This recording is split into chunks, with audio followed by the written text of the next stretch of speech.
आइए प्यारे रसगुल्लो, अब हम बुक के जो भी उदाहरण हैं उदाहरण को कर लेते हैं। यानी उदाहरण हमारे क्या हैं, देखिए जो कि हमारा उदाहरण है उदाहरण नंबर 2। चलिए फटाफट पढ़ते हैं। कह रहा है कि मान लीजिए कि टी किसी समतल पर स्थित समतल त्रिभुजों का एक समुच्चय है।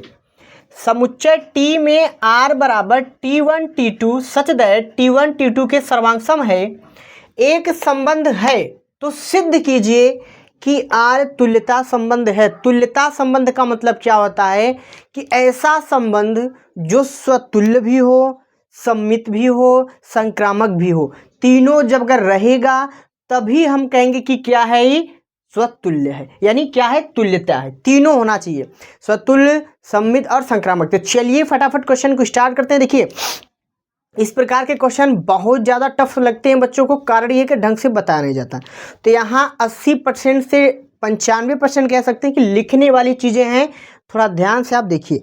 सबसे पहले हम यहाँ लिख के आ रहे हैं, चलिए हम यहाँ लिखेंगे पहला तुल्यता संबंध। देखिए तुल्यता संबंध क्या होता है हमारा, तुल्यता संबंध क्या होता है, संबंध हम क्या करेंगे भैया, तुल्यता संबंध हमने लिख दिया। नहीं पहला हम स्टार्ट करें तुल्यता संबंध। देखिए तुल्यता संबंध हमने क्या बताया था कि ए का इमेज ए में ही मिलना चाहिए भाई, ए का अवयव ए में ही होना चाहिए। बात समझ गए आप। जैसे कि यहाँ पर हमें क्या दिया है, आर बराबर हमें दे दिया है आर बराबर हमें यहाँ दिया है कि आर बराबर में T1 T2 such that T1 T2 यही दिया है। के सर्वांगसम है, सर्वांगसम। अच्छा सर्वांगसम इसका क्या मतलब होता है, सर्वांगसम समझिए। हमारे हाथ में दो मार्कर है, ईभी मार्कर और ईभी मार्कर दोनों सेम है, यानी एकदम डिक्टो कॉपी। आप देखिए एकदम सेम दिख रहा है, जैसे कि हमारा सेम फोटोकॉपी अगर आपको कहीं दिख गया तो क्या हो जाएगा भैया, सर्वांगसम। कहने का मतलब कि हमारा सेम अगर फोटोकॉपी कहीं दिख जाता है तो क्या हो जाएगा, वो सर्वांगसम। कहने का मतलब आप समझिए, जैसे कि हमने यहाँ पर एक ट्रायंगल बनाया, सेम इसी का अगर हम फोटोकॉपी कर देते तो क्या हो जाएगा भैया, सर्वांगसम। जैसे कि हमने यहाँ क्या लिया, मान लीजिए T1 है, T2 है, सेम इसी प्रकार से T3 है, इसी प्रकार से T4 है, भाई कई हो सकते हैं सर्वांगसम। बात समझ रहे कि नहीं। जैसे कि T1 हो गया, T2 हो गया, T3 हो गया, T4 हो गया, यानी इस सब त्रिभुज सेम दिखने में लगने चाहिए, वही हो जाता है सर्वांगसम। यानी कि आप एक बात नोटिस करेंगे तो यहाँ पर हम लिखेंगे क्या, हम लिखेंगे कि T1 कामा T1 T2 के सर्वांगसम, यानी जो हमारा T1 होगा वो T2 के सर्वांगसम होगा। ऐसा हमने क्यों कहा, जरा बात आप समझिए। ये हो गया हमारा T1, इसी प्रकार का एक T2 बना लेते हैं। देखिए T1 हमारा T2 के सर्वांगसम होगा या T2 हमारा T1 के सर्वांगसम होगा। तो यहाँ हम लिखेंगे कि जो हमारा T1 है T2 के सर्वांगसम है, सर्वांगसम है। जैसे बता रहे हैं आपको बोर्ड एग्जाम में ऐसा ही लिखना है। यानी क्या बताया हमने कि जो T1 हमारा है वो T2 के क्या है, सर्वांगसम है। सिंपल सा हमने प्रोसेस बताया कि हमें यही दिया था कि T1 T2 के सर्वांगसम, तो हमने भी लिखा जो हमारा T1 है वो T2 के क्या होगा, सर्वांगसम होगा। बिल्कुल होगा, सिंपल बात, T1 T2 के सर्वांगसम होगा। तो यहाँ पर हम क्या लिख देंगे, चूंकि T1 comma T2 belongs to R, यानी कि T1 T2 चाहे जितने त्रिभुज हम ले लें, T1 T2 T3 T4 T5 T6 चाहे जितने त्रिभुज लेंगे वो सब क्या होंगे, सर्वांगसम होंगे। सब सर्वांगसम हुए तो हम लिखेंगे अतः यानी कि आप देखेंगे अतः क्या हो जाएगा, R एक स्वतुल्य संबंध है। R क्या है, स्वतुल्य संबंध। पहला हमारा फिनिश्ड हो गया। चलिए दूसरे को स्टार्ट करते हैं। दूसरा कैसे होगा, दूसरा होता है सममित संबंध सॉरी, दूसरा हमारा क्या होगा, सममित संबंध। देखिए सममित संबंध क्या होता है, सममित संबंध का मतलब ये होता है कि अगर कहीं A, B belongs to R है तो भैया V, C belongs to R होना चाहिए। Sorry, B belongs to A, यानी अगर एक कोष्टक में A, B दिख रहा है तो अगले कोष्टक में इसका अपोजिट दिखना चाहिए। तो हम क्या करेंगे, हम इसको कुछ मानेंगे। हम क्या मानेंगे, चलिए देखते हैं। हम चलिए यहाँ पर मान लेते हैं कि माना T1 कामा T2 के सर्वांग सम है, सर्वांग सम है। देखिए अगर T1 T2 के सर्वांग सम हो रहा है तो T2 T1 के सर्वांग सम होगा कि नहीं, बताइए फटाफट समझिए। एक हमने त्रिभुज यहाँ बना दिया T1 नाम, एक त्रिभुज हमने यहाँ बना दिया T2 के नाम। देखिए थोड़ा हमने भाई छोटा बड़ा बन गया, लेकिन आप समझिए कि T1 T2 के सर्वांग सम है तो T2 T1 के सर्वांग सम होगा। कहने का मतलब भैया अगर T1 हमारा T2 के सर्वांग सम है तो T2 हमारा T1 के सर्वांग सम होगा, बिल्कुल होगा। तो वही लिखेंगे, चूंकि T2 कामा T1 के सर्वांग सम है। अब आप एक बात ध्यान नोटिस करेंगे क्या कि T1 T2 T2 T1 हमें यही चाहिए ना, A1 comma A comma B belongs to R, B comma C belongs to R। तो सिंपल बात है, अब हम यहाँ लिखेंगे अतः आप यहाँ क्या लिखेंगे, देखिए A comma B belongs to R, फिर B comma A belongs to R। देखिए इसका अपोजिट यहाँ दिख गया, इसका अपोजिट दिख गया। तो अब हम लिखेंगे क्या भैया, हम यहाँ पर वही लिखेंगे कि T1 comma T2 belongs to R तथा T2 comma T1 belongs to R। अब देखिए यहाँ सेम बात लिख देंगे, चूंकि R एक सममित संबंध है। बहुत ज़्यादा कुछ नहीं लिखना, बस इतना ही मान के हमें चला। बहुत ज़्यादा आप लिखेंगे तो काफ़ी कॉम्प्लिकेट हो जाएगा और समझने के थ्रू से आप बहुत कठिन बना लेंगे। ये तो हो गया हमारा क्या, तुल्यता संबंध हो गया, सममित संबंध हो गया। अब आता है संक्रामक, जो कि बहुत ही मज़ेदार होता है, समझने के लिए बच्चे डर जाते हैं। तो चलिए हम क्या करते हैं, इसको फटाफट समझ लेते हैं। आइए इसको थोड़ा सा इधर समझते हैं, थोड़ी जगह लेके समझेंगे। चलिए तो जो तीसरा हमारा होता है भैया, तीसरा हमारा क्या हो जाता है, संक्रामक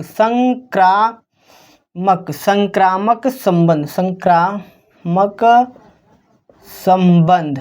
चलिए संक्रामक संबंध क्या होता है, देखिए संक्रामक संबंध क्या कहता है पहले समझिए। ये कहता है कि A comma B belongs to R तथा B कामा C भी होना चाहिए बिलोंग्स टू R। लेकिन तो भैया आंसर आता है A comma C belongs to R। अगर इतना है तब कहेंगे कि संक्रामक है, नहीं है तो कहेंगे कि संक्रामक नहीं है। तो जैसे हमने यहाँ भी माना T1 T2 भैया, यहाँ भी T1 T2 T3 मान के हम इसको देखेंगे कि संक्रामक होगा कि नहीं। तो चलिए फटाफट इसको भी मान लेते हैं। मानने का तरीका क्या होगा, यहाँ हम लिखते हैं कि मानने का तरीका माना इधर हो जाते हैं, माना T1 T2 के सर्वांग सम है तथा जो T2 हमारा होगा वो T1 के सर्वांग सम होगा, सर्वांग सम है। देखिए T1 T2 के सर्वांग सम, T2 T1 के सर्वांग सम। लेकिन जरा बात ध्यान दीजिएगा, और यहाँ क्या हो जाएगा, T1 कामा T3 के सर्वांग सम भी होगा। अब कैसे होगा ये बात समझिए आप। अगर हमारा त्रिभुज हो गया, मान लीजिए एक त्रिभुज हमने इधर बनाया, एक त्रिभुज इधर, एक त्रिभुज इधर और एक त्रिभुज थोड़ा सा बड़ा बन जाए। एक त्रिभुज यानी कि भैया T1 T2 T3 और T4। अब समझिए यानी कि T1 T2 के सर्वांग सम, T2 T3 के सर्वांग सम, T3 T4। यानी आप चाहे तो इसको कह दीजिए जो T1 है हमारा T4 के भी सर्वांग सम है, T1 हमारा T2 के भी है, T3 के भी है, T4 के भी है। जो T4 है उस सब के आप चाहे जैसे घुमा के लिख दीजिए। क्यों? क्योंकि सभी त्रिभुज क्या है, सर्वांग सम। तो अब हम यहाँ पर क्या लिखेंगे भैया, देखिए हमारा केसेस क्या बना, T1 T2 के सर्वांग सम, T2 T1 के सर्वांग सम, T1 T3 के सर्वांग सम हो गया। यानी कि अब हम यहाँ लिख देंगे, यहाँ पर हमें लिखना क्या होगा कि T1 comma T2 belongs to R तथा T2 comma T1 belongs to R तो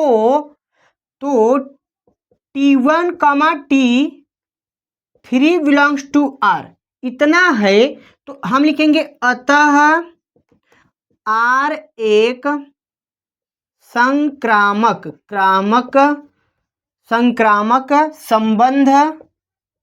संबंध है। लेकिन देखिए सॉरी, देखिए यहां पर क्या हो गया, हमारा तुल्यता भी आ गया। क्या भाई, तुल्यता है, सम्मित भी है, संक्रामक भी है। लेकिन क्वेश्चन ने कहा है कि हमें तुल्यता बतानी है, यानी स्वतुल्य भी हो गया। तुल्यता यानी यहाँ स्वतुल्य होगा साथियों, जो हमने यहाँ तुल्यता लिखा है ना, तुल्यता संबंध, तो निकालना तो हमें तुल्यता ही था। सही है, यही तो हमें निकालना था, क्योंकि निकालना था तुल्यता ही।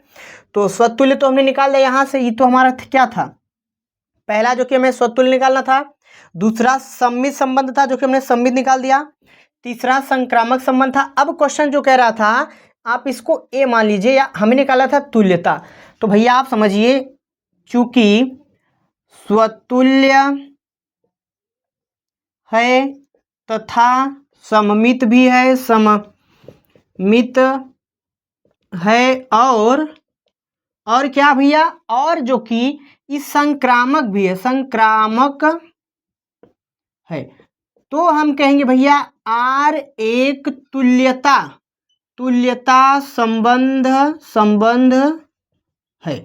ऐसा क्यों हमने कहा, क्योंकि तुल्यता होने के लिए 3 केस चाहिए, और 3 का तीनों केस है, स्वतुल्य भी है, सम्मित भी है और संक्रामक भी है। जब ये तीनों हो जाएंगे तब हम कहेंगे क्या, कि हमारा क्वेश्चन एक तुल्यता संबंध है। आप इसका स्क्रीनशॉट ले सकते हैं बड़े आराम से और समझ सकते हैं। चलिए साथियों, हो गया होगा। तो चलिए साथियों, नेक्स्ट उदाहरण को, जैसा कि उदाहरण नंबर 2 लेके आ गए हैं। पहला उदाहरण हमने कर लिया, दूसरा उदाहरण क्या है आइए पढ़ते हैं। मान लीजिए कि L एक समतल में स्थित रेखा का समुच्चय है तथा R बराबर L1 L2 such that L1 L2 पर लंब है। समुच्चय L में परिभाषित एक संबंध है। सिद्ध कीजिए कि R स्वतुल्य नहीं है, किंतु R स्वतुल्य नहीं है किंतु सममित है, न संक्रामक है। अच्छा, सममित है, स्वतुल्य नहीं है, संक्रामक नहीं है, तो भैया कह का रहा है, यहाँ पर जो स्टेटमेंट हमें दिया है पहले इसको लिख लेते हैं। R बराबर L1 L2 such that L1 L2 पर क्या है भैया, लंब है।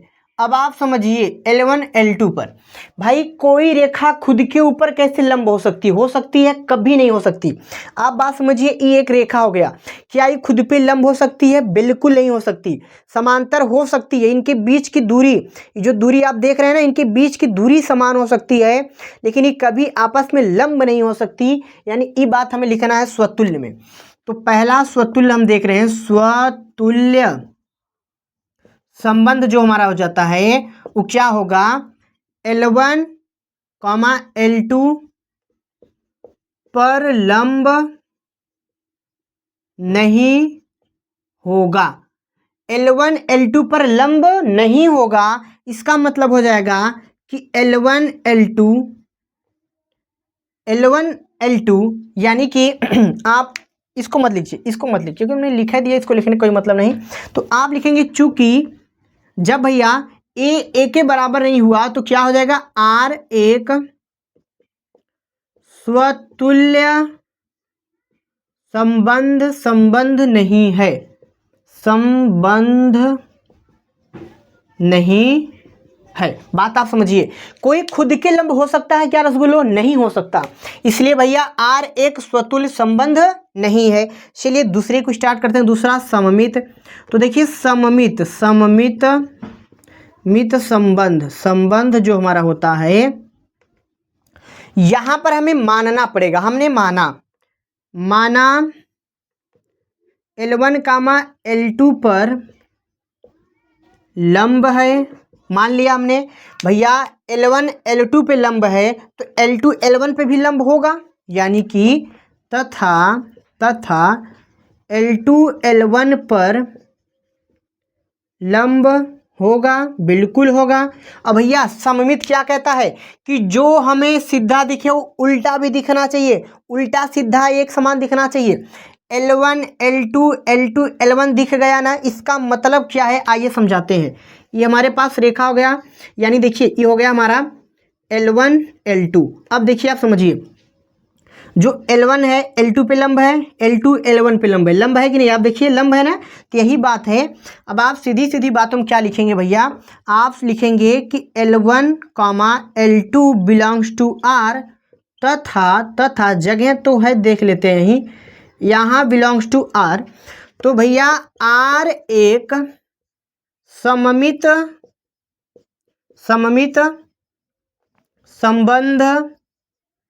संबंध है। देखिए यहाँ पर आपको बोर्ड एग्जाम में जो ग्राफ हमने बनाया है आपको बना देना है, क्योंकि आप ग्राफ बना देंगे तो पता चल जाएगा कि L1 L2 पे लंब है, L2 L1 पे लंब है। ये बात आपको समझ में आना चाहिए। अब चलिए संक्रामक में बच्चे बच जाते हैं, चलिए संक्रामक को देख लेते हैं। संक्रामक क्या होगा? तीसरा होता है संक्रामक। संक्रामक में अगर हम देखें संक्रामक संबंध में ध्यान से देखा जाए तो यहाँ हमें मानना पड़ेगा, क्या मानना पड़ेगा कि माना L1 L2 पर लंब है तथा L2 L1 पर लंब है। हम मान रहे हैं भाई, हमने पहले सीधा माना, फिर हमने कहा L1 जो है वो L2 पर लंब है, L2 जो है L1 पे लंब है। अब जरा आप एक बात ध्यान दीजिएगा, हमने इतना तो बड़े आसानी से मान लिया, आप यहाँ तक बात सोचिए कि आपको यहाँ तक बात समझ में आई कि नहीं। अब चलिए हम क्या करते हैं, अब हम यहाँ पर L2 L3 पर क्या है? लंब है, ये भी लिख देते हैं लंब है। इसके बाद वाली जो लाइन लिखेंगे ना वो बहुत मजेदार है, क्या कि L1 L3 पर लंब है, ये हमने माना है। अब इसका क्या मतलब, आइए समझाते हैं। देखिए ये हो गया ग्राफ, यानी हमारे पास ये हो गया L1, ये हो गया L2 और ये हो गया हमारा L3। तो क्या बताइए, L1 तो L2 पे लंब हो सकता है, ये बात तो सही है, और L2 L1 पे लंब हो सकता है, ये बात भी सही है। लेकिन क्या L2 L3 पे लंब होगा? बिल्कुल नहीं होगा, इसके समांतर होगा। देखिए L2 L3 इसके समांतर होगा, लंब नहीं होगा। तो यानी लंब नहीं होगा, तो अब हम यहाँ क्या लिखेंगे भैया, हम लिखेंगे L1 L2 belongs to R तथा L2 L1 belongs to R, लेकिन डज नॉट, यानी L2 यहाँ लिख देते हैं इसको, क्या लिख देंगे, L2 L3 does not equal to R। तो क्या हो जाएगा भाई, अतः R एक संक्रामक संबंध है। अतः R एक क्या है? संक्रामक संबंध है। जैसा कि इस क्वेश्चन ने कहा था हमने कर दिया, आप इसका स्क्रीनशॉट ले सकते हैं। चलिए हो गया होगा। देखिए यहाँ पर जो ये सब चीज़ें होती हैं, इन सब क्वेश्चन में प्रैक्टिस बहुत ज़्यादा है, एकदम से किसी बच्चों को समझ में नहीं आता। तो आप अगर इनको प्रैक्टिस बार बार करते हैं तो 110% आ जाएगा रसगुल्लो। चलिए नेक्स्ट एग्जाम्पल को फटाफट आइए साथियों, जैसा कि 2 एग्जाम्पल हमने बढ़िया से कर लिया, तीसरा एग्जाम्पल फटाफट बना लेते हैं। आइए देखते हैं तीसरा एग्जाम्पल क्या है। कह रहा सिद्ध कीजिए कि समुच्चय 1 2 3 में R 1, 1, 2, 2, 3, 3, 1, 2, 3 2, 3 द्वारा प्रदत्त है, स्वतुल्य है, परंतु न तो सममित है न तो संक्रामक। तो पहले ही लेक्चर में हमने एक क्वेश्चन लेके आपको समझाया था कि कब स्वतुल्य होगा, कब संक्रामक होगा, कब क्या होगा। तो आइए सबसे पहले हमें जो R दिया उस R को लेके हम देखते हैं। तो हमें R दे दिया है, R दिया 1, 1 और 2, 2, 3, 3, फिर 1, 2, फिर 2, 3, इतना दिया है। और यहाँ पर कह रहा है कि स्वतुल्य है, परंतु न तो भैया सममित है न तो संक्रामक है। तो सबसे पहला हम निकालेंगे स्वतुल्य, बहुत सिंपल है ही। स्वतुल्य के लिए निकालेंगे, स्वतुल्य संबंध के लिए क्या हो जाएगा। देखिए स्वतुल्य होने का मतलब क्या है, समुच्चय क्या दिया है 1 2 3, जहां 1 2 बार दिख जाए, जहां 2 2 बार दिख जाए, जहां 3 3 बार दिख जाएगा, हम कहेंगे क्या स्वतुल्य है। तो 2 है, 1 है, 2 भी है और 3 भी है। यानी अतः आपको यहाँ लिखना क्या है, देखिए लिखने का जो तरीका है वो होगा a comma a belongs to r, तब a comma a belongs to r, तब क्या कहेंगे भैया, r एक स्वतुल्य संबंध है। बस इतना लिख देनी है। आ जाते हैं फटाफट दूसरे क्वेश्चन में। दूसरे क्वेश्चन देखिए 1,2 तो है, लेकिन 2 से स्टार्टिंग क्या है 1,2, लेकिन याद रखिए आप 2,1 नहीं दिखा, यानी इसका अपोजिट होना चाहिए ना, 1,2 2,1 होना चाहिए, जो कि नहीं है। तो हम लिखेंगे संक्रामक सममित संबंध जो हमारा होता है वो क्या होता है, a comma b belongs to r तथा b comma c belongs to r होना चाहिए।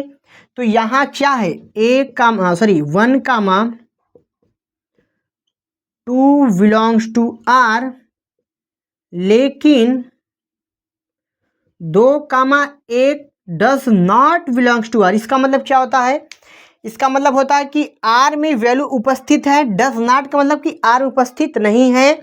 तो हम कहेंगे चूंकि r एक सममित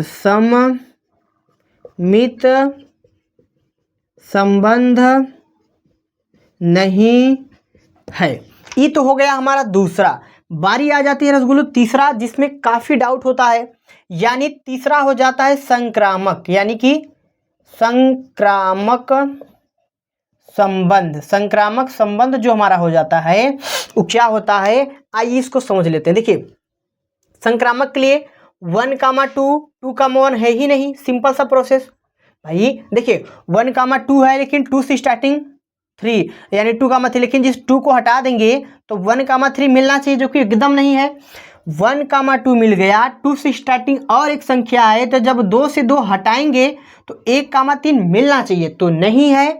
यानी कि हम यहाँ लिखेंगे कि 1,2 बिलोंग्स टू r तथा 2,1 बिलोंग्स टू 2,1 नहीं, देखिए एक सेकंड रुक जाइए।